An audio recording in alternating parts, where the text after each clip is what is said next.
Bom, falando um pouquinho sobre esses começos, né, identificar começos, eu quero falar também sobre processos. Por quê? Muito parecido, talvez, com a dinâmica do planejamento, os processos, o planejamento também faz parte desse conceito, né? Mas os processos, eles estão um pouquinho mais avançados, eles estão ajustados com a ação. Se o planejamento, a gente está falando de tarefas, numa ordem que faça sentido, os processos eles estão relacionados a uma ordem de ação que faça sentido. Então não é só mais a tarefa, mas é a ação. Então no planejamento você ainda está idealizando, mas nos processos você está literalmente agindo. E o que acontece com o processo? É importante você ter um processo desenhado, mas é importante você testar esses processos, porque nem sempre a ordem que você está fazendo as coisas é a melhor ordem para aquele dia ou para aquele momento.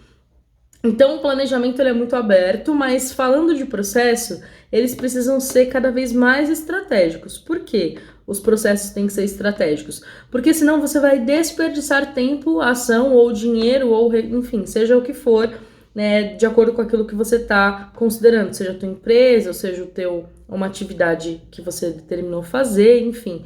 Mas falando de empresa, por exemplo, se você tem um processo desajustado, tua equipe provavelmente não vai ter o máximo de produtividade que poderia, não vai conseguir economizar tempo ou otimizar tempo, provavelmente vai ter um desperdício de recurso e para quem tem uma empresa, eles querem passar longe de todas as coisas que eu falei aqui.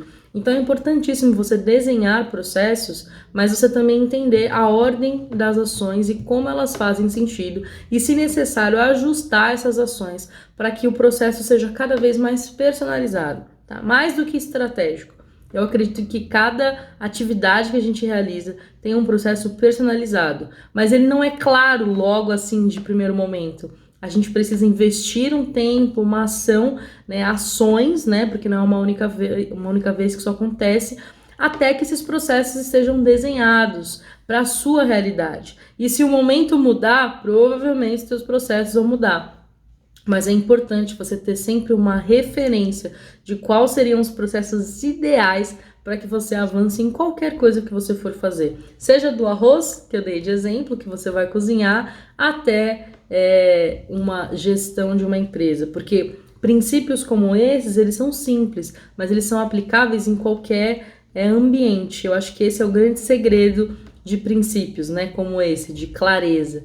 Eles trazem pra gente um entendimento e eu desejo que você receba esse conteúdo aí e possa aplicar novos processos e processos cada vez mais personalizados para a tua rotina e para o teu projeto, tá bom? É isso aí.